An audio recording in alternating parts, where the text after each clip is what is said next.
Baik, Bapak Ibu, kita mulai. Assalamualaikum warahmatullahi wabarakatuh. Kita buka dengan melafazkan basmalah bersama-sama. Bismillahirrahmanirrahim. Alhamdulillah alladzi anzala as-sakinata fi qulubil mu'minin liyazdadu imanan ma'a imanihim. Asyhadu an la ilaha illallah wahdahu la syarikalah ilahul awwalina wal akhirin. وأشهد أن محمدا عبده ورسوله أرسله إلى الناس أجمعين اللهم صل وسلم وبارك على هذا النبي الكريم نبينا محمد صلى الله عليه وسلم وعلى آله وصحبه ومن سار على نهجه إلى يوم القيامة أما بعد. فقال الله تعالى في كتابه الكريم أعوذ بالله من الشيطان الرجيم وإذا سألك عبادي عني فإني قريب أجيب دعوة الداعي إذا دعان فليستجيبوا لي وليؤمنوا بي لعلهم يرشدون. وقال أيضا يا أيها الذين آمنوا اتقوا الله حق تقاته ولا تموتن إلا وأنتم مسلمون. Sadaqallahul azim wa sadaqa rasuluhul karim wa nahnu ala dzalika minasyahidin wa dzakirin. Bapak Ibu hadirin sidang jamaah maghrib yang dirahmati Allah Subhanahu wa taala. Kita panjatkan rasa syukur kehadirat Allah Subhanahu wa taala di malam hari ini. Allah istiqomahkan kita. Allah izinkan kita hadir di majelis ilmu ini. Mudah-mudahan kehadiran kita ini akan menjadi jalan mudah kita menuju ke surga Allah Subhanahu wa taala. Amin.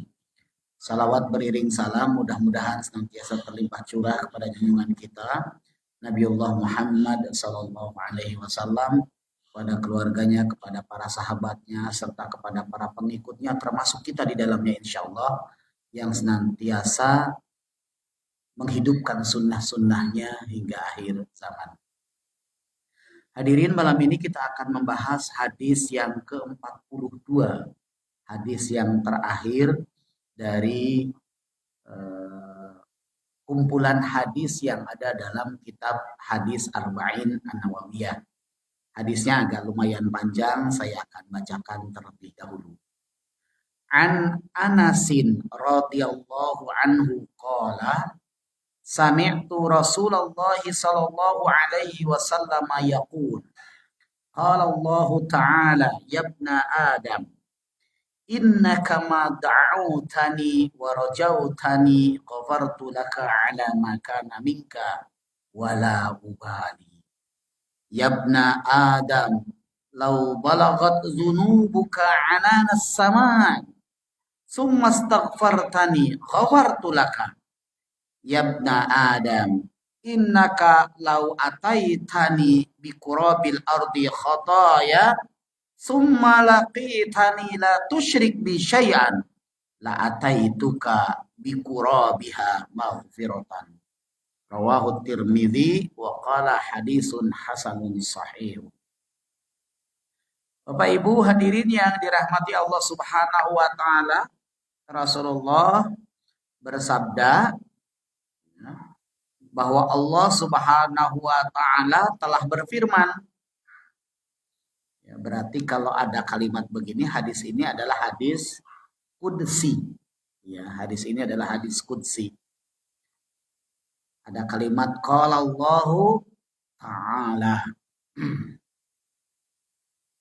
Yabna Adam, wahai anak Adam, innaka ma da'autani wa rajautani, sungguh jika engkau berdoa kepadaku, wa rajautani dan berharap kepadaku, ghafartu laka maka aku akan mengampunimu, ala makana minka sesuai dengan keadaanmu, wala ubali Aku tidak akan pernah mempersoalkan berapa banyak pun dosa yang kalian lakukan.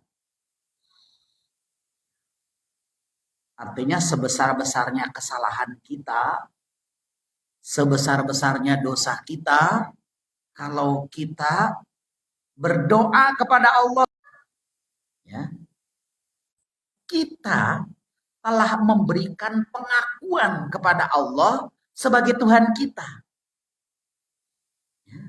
Ada orang yang barangkali merasa tidak banyak berbuat dosa.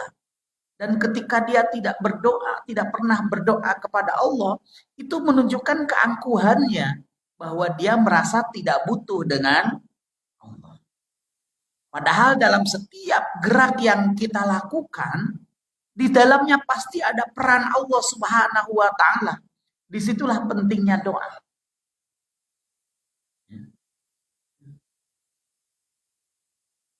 Kalau kita belajar kepada sejarah para nabi, para rasul, apa yang terjadi kepada para nabi dan para rasul di saat kondisi gentingnya, kemudian Allah selamatkan hanya karena mereka berdoa kepada Allah. Ya kan? Pak, Bu, Nabi Yunus itu dalam keadaan yang payah ketika berada di dalam perut ikan apa?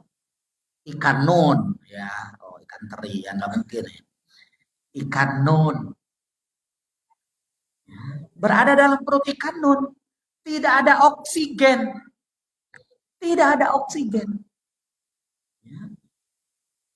Mungkin dalam sekian menit, sekian detik ya mati kan gitu ya. Tapi di saat itulah Nabi Yunus ingat dengan Allah Subhanahu wa Ta'ala, lantas berdoa, la ilaha illa anta subhanaka inni kuntu minaz zalimin. La ilaha illa anta subhanaka inni kuntu minaz zalimin. Langsung ikan nunnya sakit perut. Ya, akhirnya dia ke atas, cari apotek kan di laut nggak ada tuh. Ke atas, dimuntahkanlah Nabi Yunus. Karena ikan nun itu jarang sekali ke atas. Ikan nun itu adanya di lautan dalam. Karena dia besar. Lebih besar dari ikan hiu. Dia selalu berada di lautan dalam. Ketika Nabi Yunus ditangkap pun itu pada saat ikan nun itu ya mungkin sedang ke atas begitu. Karena manusia itu ketika berada di dalam laut ribuan kilo, itu sudah tidak mungkin hidup. Berdoa. Allah selamatkan Nabi Yunus alaihi salam. Karena doanya itu.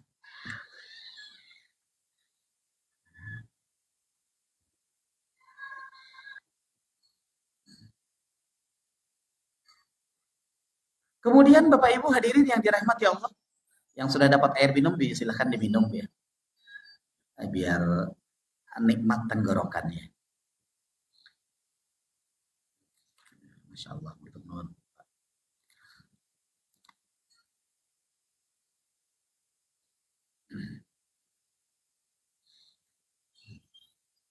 Nabi Musa alaihissalam, ya. Kemudian Nabi Muhammad Shallallahu Alaihi Wasallam, semua di saat dalam kondisi genting, yang menyelamatkannya adalah doa. Maka doa itu harus kita jadikan sebagai kekuatan utama. Maka Allah katakan dalam hadis ini, walaupun kita ini berpeluh dosa, kotor badan kita, insya Allah, Allah akan kabulkan. Dan mestinya ketika Allah kabulkan, menjadi pelajaran yang sangat berharga bagi kita. Betapa kita ini punya kewajiban untuk meminimalisir perbuatan dosa. Di dalam beberapa ayat Al-Quran Allah mengatakan terkait dengan doa itu, wa idza sa'alaka ibadi anni fa inni qarib.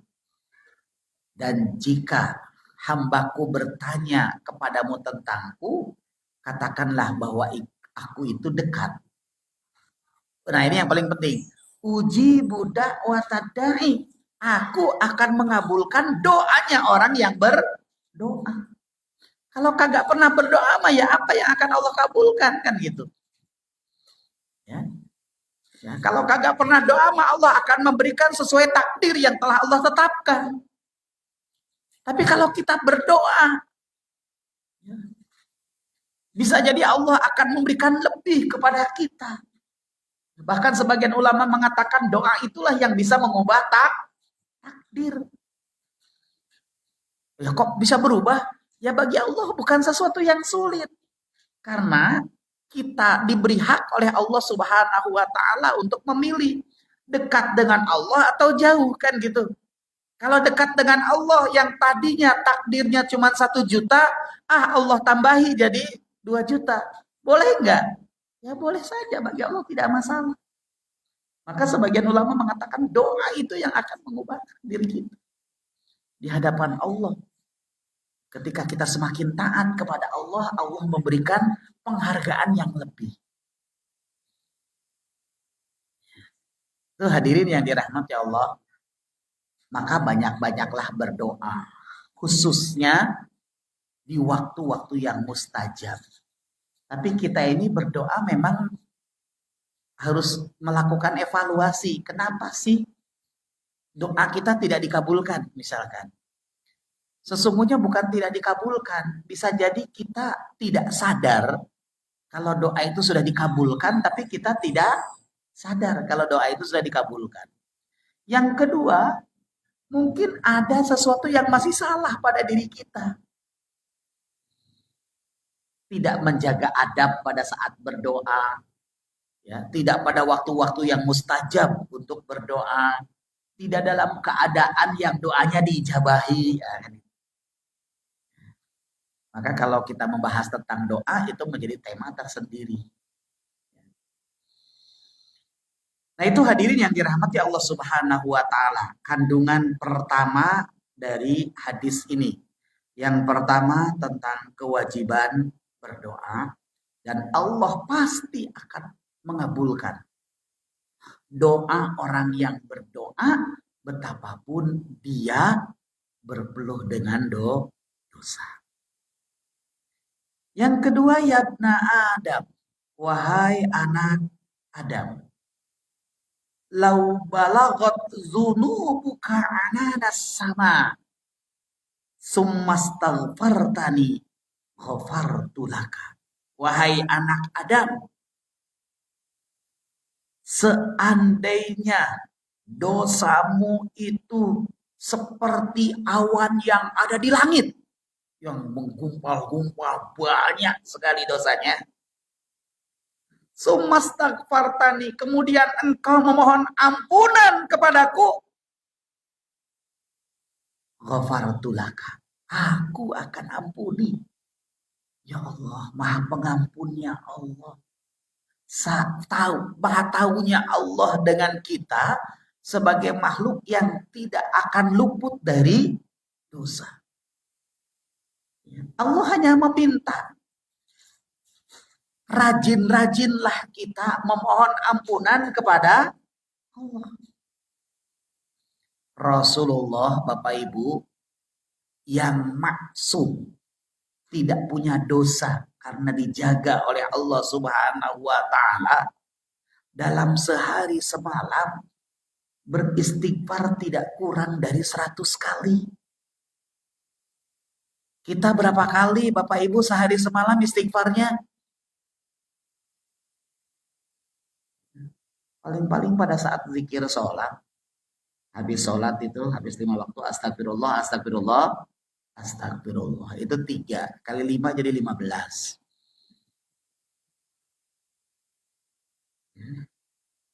Itu kalau habis sholat, wirid dulu, tidak langsung lari keluar. Nah, kita ini yang banyak dengan dosa, betapa pelit kita untuk beristighfar. Rasulullah yang dijamin masuk surga, yang tidak punya dosa, beristighfar sehari semalam tidak kurang dari 100 kali. Istighfar itu sebagai ekspresi kita memohon ampunan kepada Allah atas segala dosa yang kita lakukan. Karena itu ruang yang Allah berikan. Allah itu kan banyak memberikan ruang kepada kita agar Allah mengampuni dosa kita. Kan gitu ya. Sholat 5 waktu. Sholat maghrib ini akan menghapus dosa kecil yang kita lakukan antara asar sampai dengan maghrib. Itu ruang yang Allah berikan.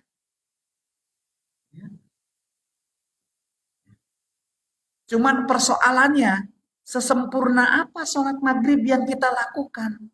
Sehingga bisa enggak untuk menutupi dosa kecil yang kita lakukan antara asar sampai maghrib. Jangan-jangan sholat yang kita lakukan tidak sempurna sehingga tidak bisa menutupi dosa yang kita lakukan antara asar sampai dengan maghrib. Bisa jadi sholat yang kita lakukan baru sebatas untuk menggugurkan kewajiban saja atau sebagai ibadah rutinitas. Kita belum bisa menyelami sholat itu sebagai salah satu media komunikasi langsung kita dengan Allah Subhanahu wa Ta'ala. Sehingga selalu rindu melakukan sholat. Bapak Ibu rindu nggak melakukan sholat? Bapak Ibu kalau sholat lebih karena rindu atau karena dengar azan? Beda loh Bapak Ibu ya. Antara rindu dengan dengar azan. Kalau rindu mah kita selalu berharap segera bertemu dengan sholat. Kan begitu. Nah itu hadirinnya. Dirahmati Allah Subhanahu wa Ta'ala.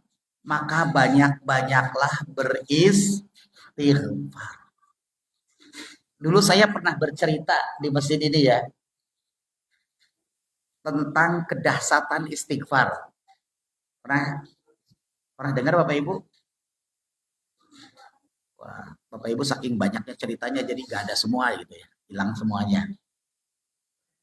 Yang Imam Ahmad itu loh Bapak Ibu. Imam Ahmad bin Hambal. Tukang roti. Masih ingat? Ya. Saya ulang lagi ceritanya.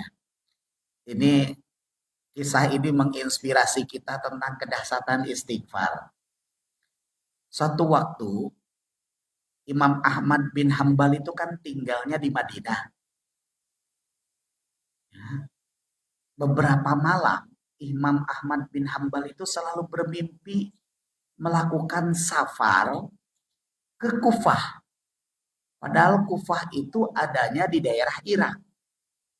Jarak antara Madinah ke Irak itu tidak kurang dari 1000-an kilo lebih.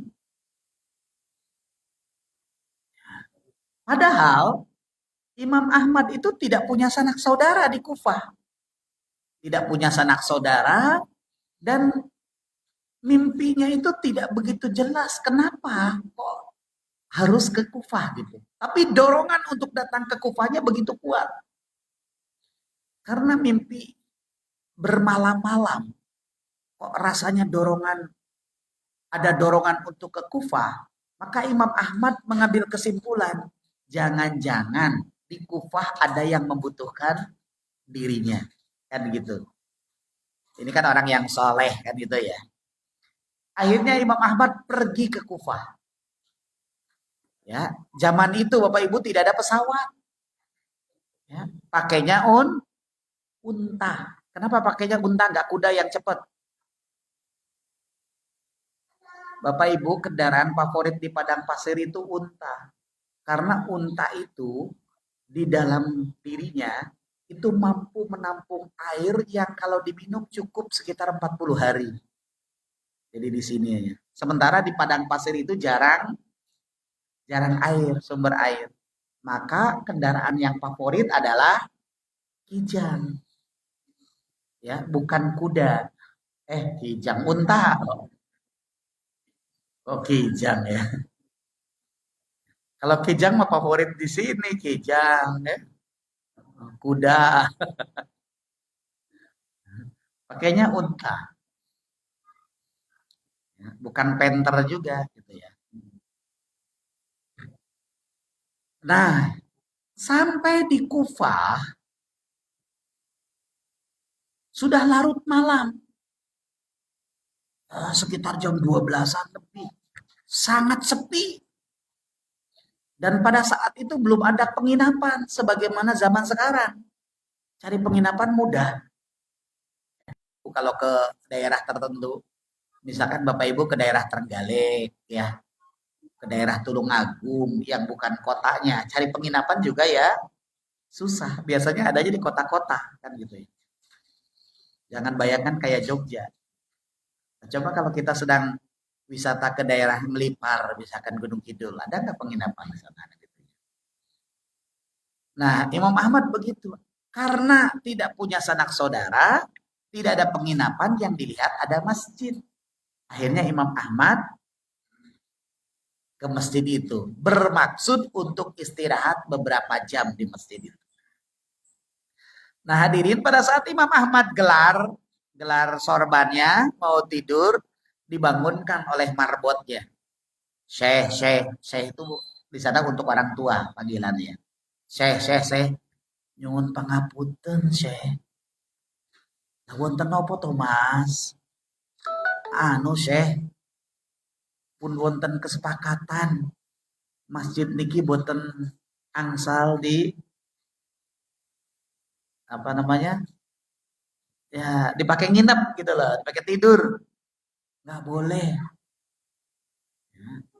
Loh, Mas, saya ini musafir, datang dari jauh ke sini tidak punya sanak saudara dan saya pun belum tahu maksud saya ke sini mau ngapain. Ya. Dan kemalaman, izinkanlah saya beberapa jam untuk istirahat di sini. Besok pagi-pagi buta saya akan melanjutkan perjalanan saya.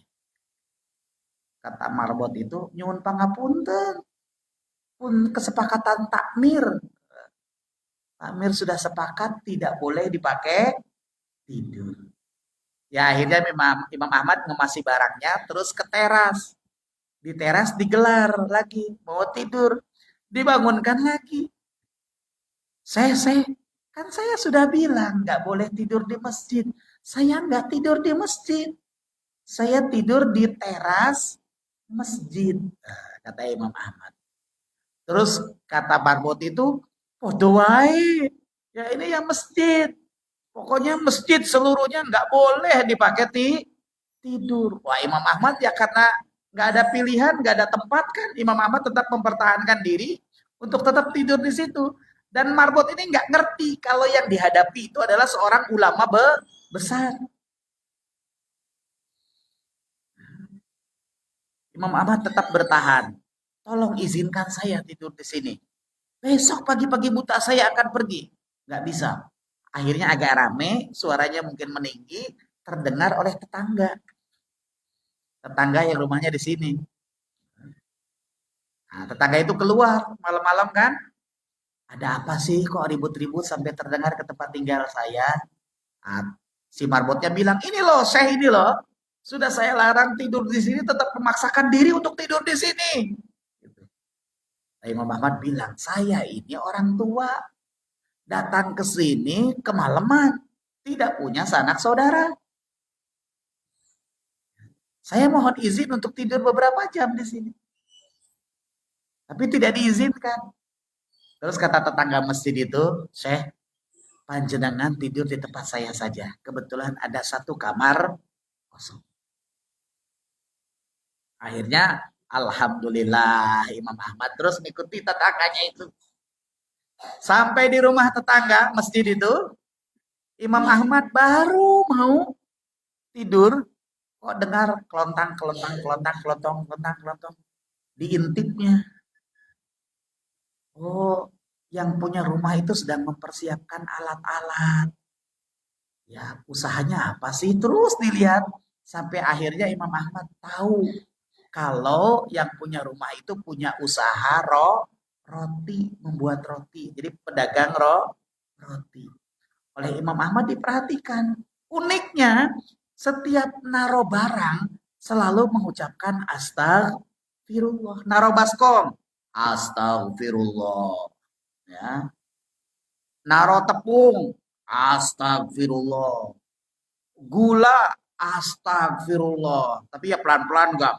Astagfirullah. Enggak gitu ya. Ya, astagfirullah. Terus setiap kali melakukan apapun mengucapkan astagfirullah. Karena unik itu Imam Ahmad keluar dari kamarnya. Nah, yang punya rumah kaget loh. Nyun, ngapunten, jenengan terganggu ya? Nggak bisa tidur. Oh enggak, saya tadi sudah tidur nyenyak beberapa menit. Kok mau dipejamkan lagi mata kok tidak bisa. Nah, dengar panjenengan sedang sibuk kok saya ingin keluar. Ya. Jenengan jual roti mas. Enggak saya jual roti. Boleh nggak saya tanya? Boleh. Begini, saya kan memperhatikan panjenengan dari tadi tuh. Kok jenengan itu setiap naruh apa-apa selalu mengucapkan astagfirullah, astagfirullah, astagfirullah. Apakah kalimat itu memberikan kekuatan yang luar biasa pada diri jenengan? Kata penjual roti, Masya Allah saya sejak mengucapkan istighfar dalam setiap apapun yang saya lakukan, rasa-rasanya belum ada yang tidak dikabulkan oleh Allah dari permintaan saya. Jadi permintaan saya kayaknya tidak ada yang belum dikabulkan. Hanya satu saja yang belum dikabulkan oleh Allah. Seingat saya yang saya minta. Nah yang diminta oleh jenengan yang belum dikabulkan oleh Allah apa? Begini Syekh, saya tuh ingin sekali tatap muka ketemu dengan seorang ulama besar. Ulama besar. Kami hanya dengar apa namanya, dengar kesolehan dan keulamaannya. Kalau boleh tahu, nama ulama besarnya itu siapa? Imam Ahmad bin Hambal. Padahal yang diajak ngomong ya Imam Ahmad. Akhirnya Imam Ahmad peluk tuh anak muda itu. Ya Allah, saya mimpi bermalam-malam datang ke Kufah yang tidak pernah tahu tujuannya apa. Sampai di Kufah saya harus berantem dengan marbot masjid. Rupanya ini cara Allah untuk mengabulkan doa sampean. Sayalah Imam Ahmad bin Hambal. Wah, ketika tahu yang meluknya orang tua itu Imam Ahmad bin Hambal, ganti pemuda ini yang meluk dengan keras sambil menangis. Ya Allah, tidak ada keinginanku yang tidak kau kabulkan. Sudah sempurna ya Allah, semua keinginanku kau kabulkan. Ya bayangkan ya, cara Allah untuk mengabulkan doa sampai seperti itu. Hanya ucapan istighfar. Maka banyak-banyaklah mengucapkan istighfar. Astagfirullahaladzim. Nah itu kandungan yang kedua dari hadis ini. Kemudian yang ketiga, yang terakhir hadirin yang dirahmati Allah Subhanahu wa taala. Yabna Adam. Wahai anak Adam. Innaka lau ataitani bikurabil ardi khotoya. Sungguh jika engkau datang kepadaku dengan segunung tanah khotoya kesalahan. Artinya dengan kesalahan sebukit begitu ya, gunung. Sumalaki tani kemudian engkau datang kepadaku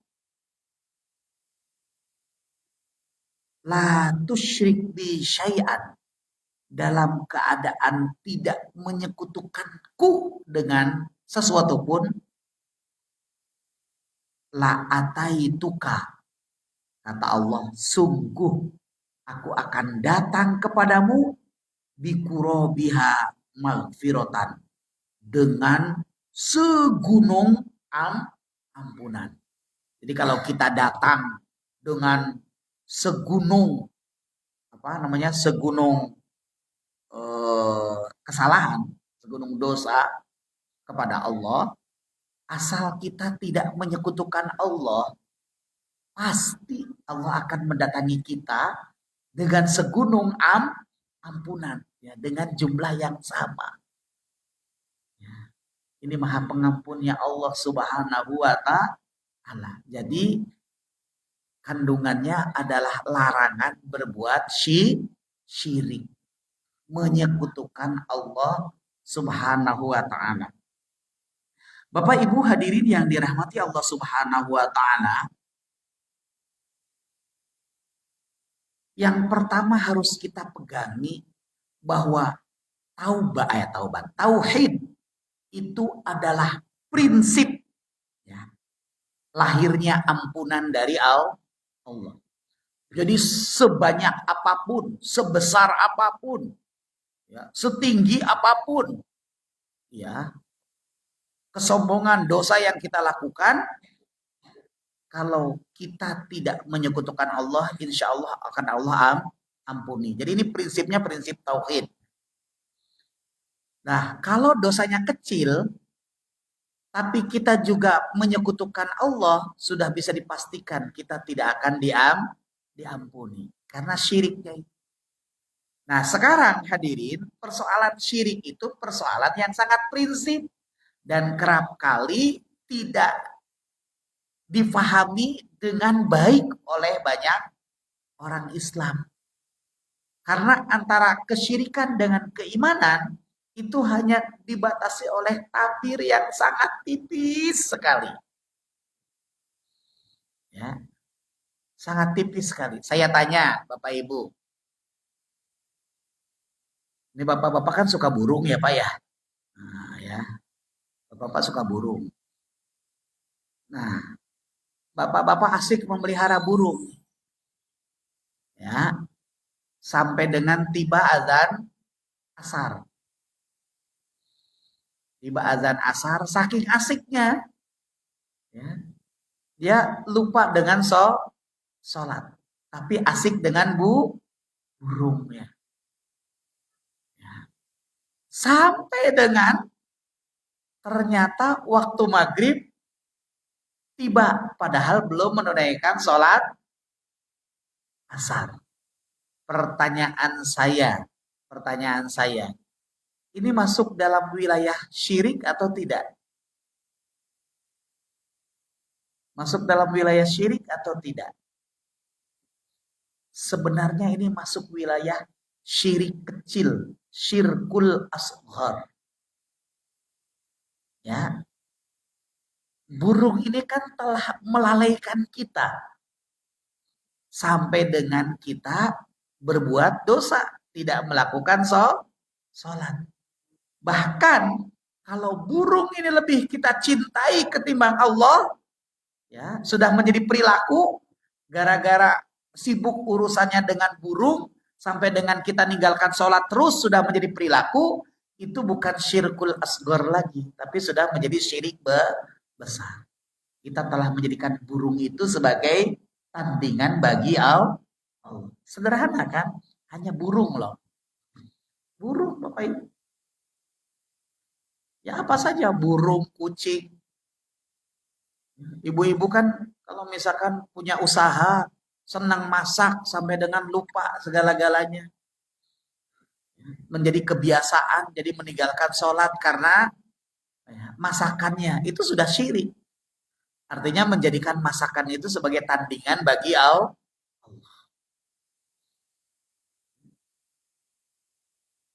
Orang jualan, kalau gara-gara mikirnya, kiosnya nggak ada yang nunggu, akhirnya dia nggak pernah sholat, gitu ya.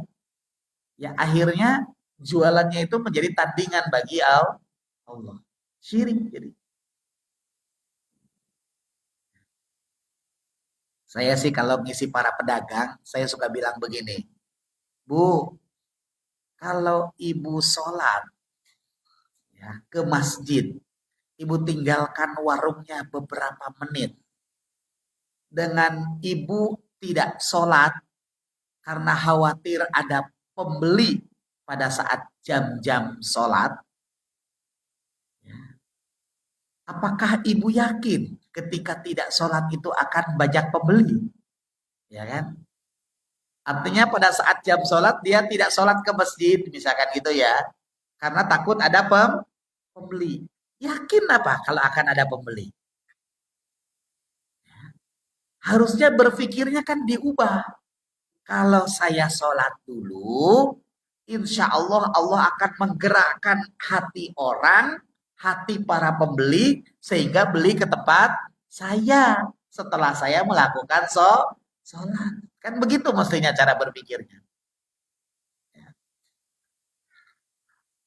Nah, saya ngisi pengajian di sebuah perusahaan. Perusahaan. Perusahaan itu ngadakan pengajian tapi di luar jam kerja. Ya, di luar jam kerja. Akhirnya muncul protes dari pegawainya. Ya, karena kalau datang harus lebih pagi, itu kan sebelum masuk. Masuknya jam 8 disuruh datang jam 7. Sehingga ketika ke pengajian itu tidak atas panggilan hati. Nah, terus saya bilang sama ownernya, kenapa kok tidak pas jam masuk aja jam 8? Jam 8 itu kan jam masuk kerja sampai jam 9 aja pengajiannya. Nah, ownernya bilang ke saya begini, nanti waktu bekerjanya jadi berkurang. Terus saya bilang begini, apa Anda yakin?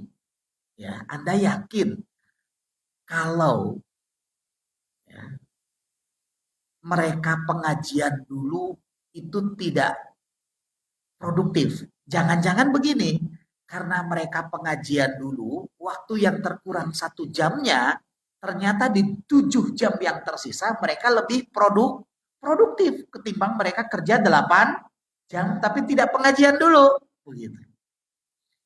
Jadi berpikirnya harus kita ubah. Allah dulu. Karena Allah lah yang akan memberikan kemudahan. Kan Allah jelas janjinya. Walladzina jahadu fina lanahdiyannahum subulana. Mereka yang bersungguh-sungguh berjalan di jalan kami, kata Allah, pasti akan kami tunjukkan jalannya. Artinya ketika kehilangan 1 jam untuk pengajian, jangan-jangan volume yang dilakukannya lebih banyak daripada ketika tidak ada pengajian. Atau pengajiannya di jam sebelum kerja yang itu tidak atas panggilan hati. Harus kita yakini produktivitasnya akan meningkat. Kita harus yakin bahwa agama kita ini akan memberikan dampak terhadap etos kerja.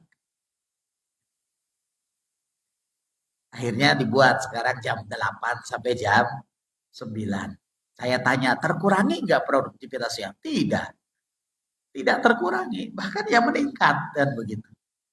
Ya, itu yang harus kita bangun mindsetnya. Bahwa ketika kita mendekat kepada Allah Subhanahu wa Ta'ala, maka akan banyak kemudahan yang Allah berikan kepada kita.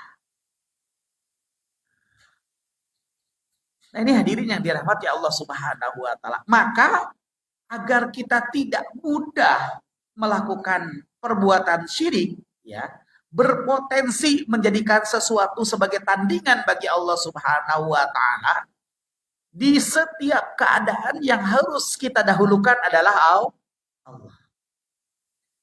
Di saat azan berkumandang, semua aktivitas kita hentikan. Kecuali yang secara darurat memang tidak mungkin. Contohnya, dokter sedang operasi, azan tak tinggal C. Pasiennya mati. Itu mah darurat kan gitu ya. Tapi kalau pekerjaan yang lain yang terkait dengan barang, seorang dokter yang sedang meriksa saja, yang tidak operasi gitu ya, tidak tindakan konsultasi, bisa pasang, bisa beritahu pasiennya, monggo Bapak Ibu sudah berkumandang azan, kita sholat dulu. Pasiennya diajak sholat bahkan kira-kira begitu. Kalau bapak-bapak sebagai seorang kepala ya bidang, kepala unit di tempat kerjanya, azan berkumandang, ayo teman-teman kita istirahat dulu, kita ke masjid dulu. Wah itu luar biasa. Di saat temannya asik, wah nanti dulu Pak sebentar. Kamu nanti akan lebih mudah mengerjakan kalau kamu sudah sholat. Wajahmu sudah tersiram air wudhu, hatimu jadi ayem. Ya sampai kan begitu aja. Karena ketika sudah sholat itu, hati kita jadi lebih bersih. Untuk melakukan sesuatu itu berpikirnya jadi lebih jernih. Ini hadirin yang dirahmati Allah. Maka jangan membuat potensi kita melakukan perbuatan syirik. Sekecil apapun ya tadi buruk, yang punya mobil, ya, mobilnya dielus-elus terus, padahal istrinya aja jarang dielus-elus. Nah, kan itu ya. Sampai lupa dengan sholat, lupa dengan Allah, begitu ya. Ya mobil ini jadi tandingan bagi Allah. Ya itu sebenarnya kita sudah berbuat syirik. Ya, udah handphone aja begitu kan? Ya, kita taruh handphone bau sholat. Allahu Akbar. Kok ada telepon? Wah, diangkat dulu, nggak jadi takbirnya kan gitu kan. Zaman dulu nggak kayak begini, ada SMS. Bunyi, diangkat dulu. Ternyata dari oh, apa? Ternyata dari Telkomsel. Ya, pulsa Anda tinggal sekian. Lah ya. Kan kecewa banget kita sudah menggagalkan ya komunikasi awal kita dengan Allah hanya gara-gara. Jadi hati-hati, alat pun itu berpotensi bagi kita untuk berbuat syirik. Karena indikator syirik itu Bapak Ibu, ketika kita sudah mencintai sesuatu melebihi cinta kita kepada Allah, ya telah jatuh ke dalam syirik. Al-Baqarah 165, wa minan nasi mayyattakhidhu min dunillahi andadan yuhibbunahum kahubbillah walladzina amanu asyaddu hubbalillah. Wa minan nasi, di antara manusia, man yattakhidhu, ada yang menjadikan min dunillah, selain Allah, andadan, sebagai tandingan. Yuhibbunahum kahubbillah, yang mereka cintai sebagaimana mereka cinta kepada Allah. Walladzina amanu asyaddu hubbalillah. Padahal orang yang beriman itu sangat cinta sekali kepada Allah Subhanahu wa ta'ala. Ya, sangat cinta sekali kepada Allah. Ya, kalau kita belajar dari keluarga Nabi, kita belajar dari para sahabat, ya, kita belajar kepada keluarga nabi-nabi sebelum Nabi Muhammad SAW, itu begitu luar biasa dalam memelihara dan merawat kecintaan mereka kepada Allah Subhanahu wa ta'ala. Itu kira-kira pesan yang ingin disampaikan oleh Allah Subhanahu wa taala melalui Rasulullah Shallallahu alaihi wasallam di dalam hadis yang ke-42 dari kitab Arba'in An-Nawawiyah. Ternyata waktunya pas ya. Ya, mau saya akhiri, ternyata sudah saatnya berkumandang azan Isya. Baik Bapak Ibu hadirin yang dirahmati Allah, sampai di sini terlebih dahulu. Kita akhiri kajian kita malam hari ini dengan doa penutup majelis.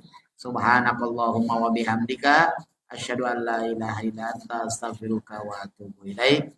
Assalamualaikum warahmatullahi wabarakatuh.